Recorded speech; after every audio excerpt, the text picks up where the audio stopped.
Bonjour à tous et bienvenue dans cette vidéo où je vais donner rapidement pour moi des astuces pour répondre à la vaste question de comment gagner à Sorare.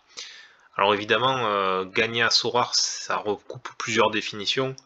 Euh, je vais l'aborder dans le sens du SoFi parce qu'évidemment pour gagner à Sorare de façon certaine, il n'y a pas de recette miracle si ce n'est de se dire qu'on joue pour le plaisir. Déjà d'une part, si vous mettez dans le divertissement votre envie de gagner, ben, c'est sûr que là vous ferez des heureux à chaque fois puisque vous prendrez du plaisir en jouant.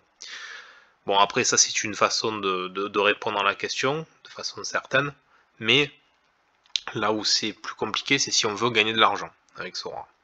Là encore, même si je vais donner une technique, aucune technique ne vous garantit de façon certaine de gagner de l'argent, donc ne jouez que ce que vous pouvez vous permettre de perdre, c'est un conseil qui vaut à tous les budgets. Moi, comme vous le savez, j'ai recentré la chaîne sur l'accompagnement, enfin la chaîne et mon activité aussi, sur l'accompagnement de joueurs sur les divisions dites hautes à Sora, avec des budgets pour pouvoir jouer des D1 et des D2, ou des D3 aussi. Néanmoins, les conseils que je donne là s'appliquent à tous les niveaux, puisque c'est vraiment une façon d'améliorer son SO5 de façon très significative.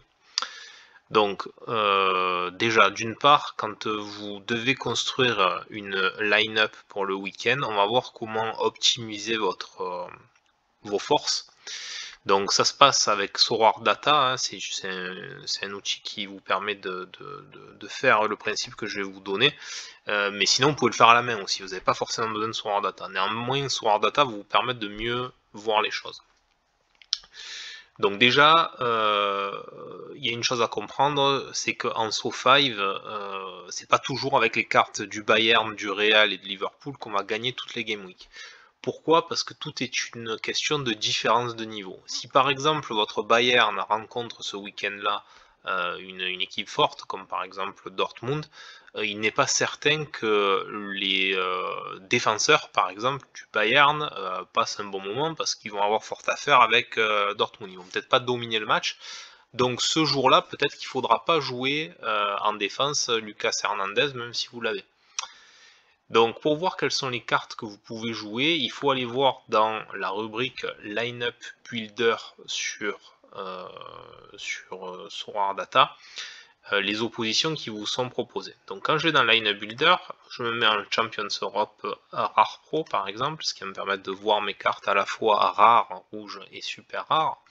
On va voir que là, pour la partie Goalkeeper, le Sorare Data me propose une colonne qui s'appelle Hop et qui va en fait montrer la performance moyenne des gardiens qui rencontrent mon adversaire de ce soir. Donc par exemple là, Luis Maximiano qui joue avec Grenade, il va rencontrer Cadiz, et en général, Cadiz, les goals réussissent plutôt bien, 56 de moyenne. J'ai classé là en cliquant sur la colonne par opposition, ce qui veut dire qu'on voit là les meilleurs adversaires à affronter. Donc là, on voit que sur cette journée-là, Luis Maximiano, c'est lui en tant que parmi mes gardiens qui a le meilleur match-up, la meilleure opposition. Bon, après, c'est en mettre en relation aussi avec leur performance moyenne, c'est-à-dire que si Luis Maximiano, il n'a que 42 de moyenne, peut-être que même si c'est lui qui a l'opposition la plus faible ce soir, eh ben, il vaudra mieux jouer dans ma Champions Europe un alors Steven Nanda il n'est pas titulaire, mais imaginons un Fabianski qui fait 5 points de moins de plus en L15 que Maximiano, bien qu'il ait une opposition un peu plus difficile. Donc en général, moi ce que je fais, c'est tout bêtement, j'additionne ces deux points-là, c'est-à-dire 42 et 56, ça me fait 98 points. Donc pour moi, si je choisis l'option Maximiano, ça monte à 98, mon choix monte à 98 points. Est-ce que je peux obtenir un meilleur score? Donc là, 47 et 51, ça ferait 98. Oblak à 90. Ah, mais là, bon, Mandanda, je vous ai dit qu'il jouait pas, mais Mignan, 97. Bon, on voit qu'on va pas aller chercher beaucoup mieux que ça, donc peut-être que je vais partir sur Maximiano en option de gardien. Donc imaginons, je fais ça. Ensuite, en défenseur. Alors, je passe sur le fait que de jouer une carte bleue en gardien, c'est pas forcément optimisé. Là n'est pas l'objet, je suis en train d'expliquer pour choisir parmi les cartes qu'on possède les meilleures pour le match-up.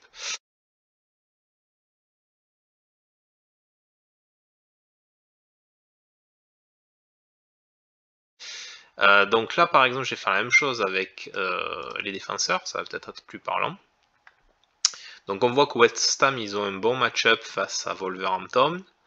Mais là je vais m'attarder un peu plus sur Saliba parce que je vois que là je peux monter à 51 et 62, c'est-à-dire 113 points, ce qui me semble être meilleur.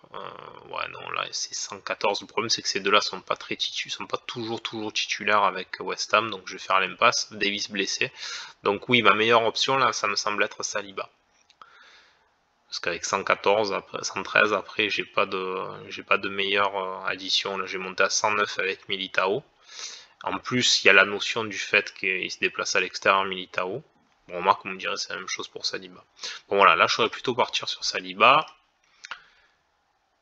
Et au milieu, je vais faire, après j'arrêterai là l'exemple, hein, mais donc je classe par opposition, toujours pareil, Bourigeaud, pas mal. Il a 58 de moyenne en L15 et 54 face à l'opposition, donc là clairement ça va être un bon choix. Et si j'additionne 58 et ça va me faire 112 versus un Cross. Ah, Cross peut-être encore mieux là, 112, là je monte 122. Donc vous voyez que là il a une opposition de 2 points plus difficile que Bourigeaud, néanmoins il lui met 14 points dans la vue à Bourigeaud, donc là Cross ça va être ma meilleure option. Voilà.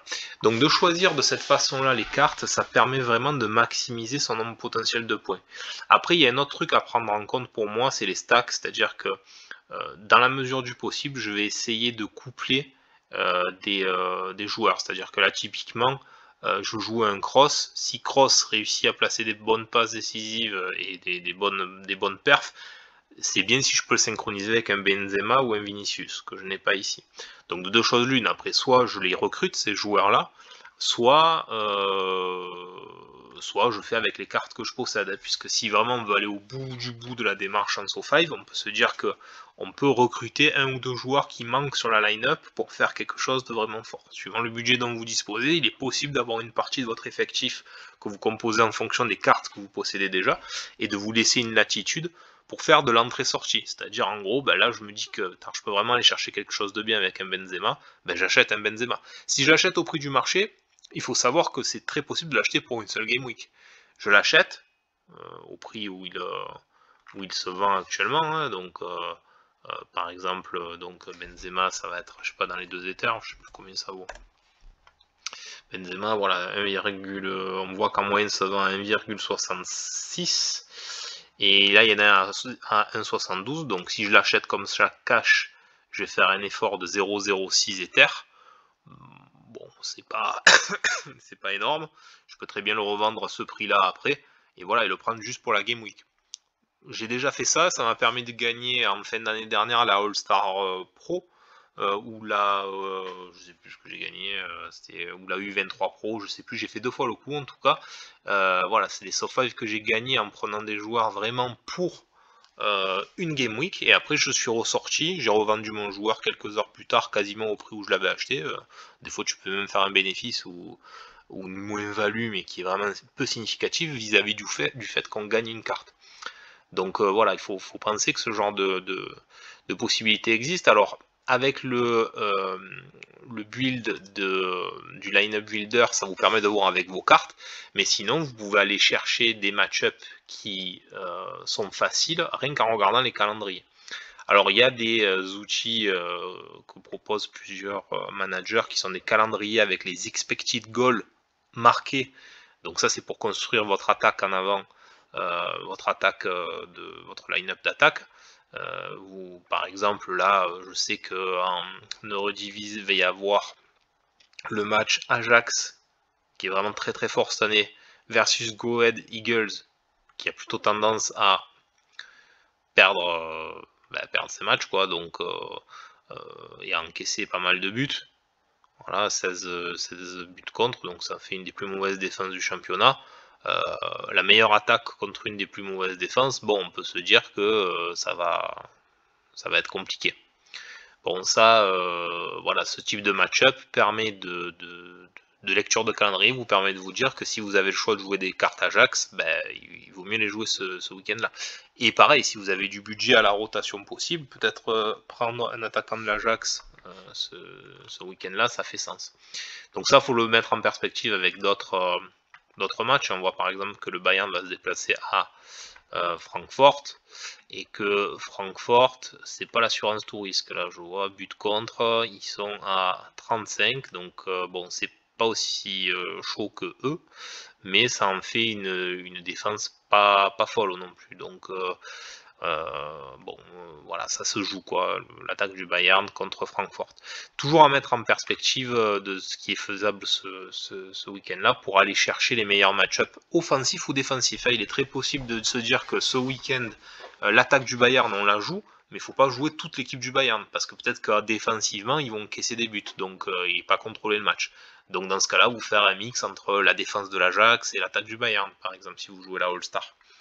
Voilà, tout ça à mettre en perspective avec les divisions que vous jouez. Donc ce que je voulais mettre vraiment en avant, c'est qu'il faut avoir une lecture précise du calendrier pour optimiser ces match-ups, parce que les cartes fortes sont certes fortes en moyenne, mais sur un week-end particulier, ben, vous pouvez faire plus ou moins de dégâts en fonction des oppositions du week-end. Après, le foot, c'est pas une science exacte.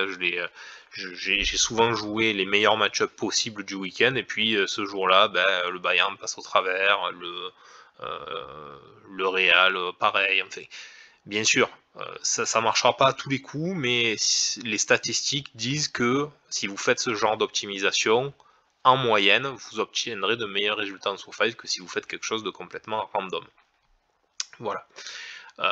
Donc ça, c'était le sujet de la vidéo que je voulais faire, c'est-à-dire comment gagner à Sorare en SoFi, puisque c'est le jeu, hein, c'est comment gagner au jeu, parce qu'évidemment, si après vous voulez gagner au sens argent, je rappelle que beaucoup de managers se font de l'argent en achat-revente, hein, il y a cette perspective-là que vous pouvez avoir, faire de l'achat-revente. Bon voilà, vous achetez un petit peu en dessous du marché, si vous avez une très bonne lecture du marché, c'est faisable, surtout sur des joueurs qui revendent leurs récompenses.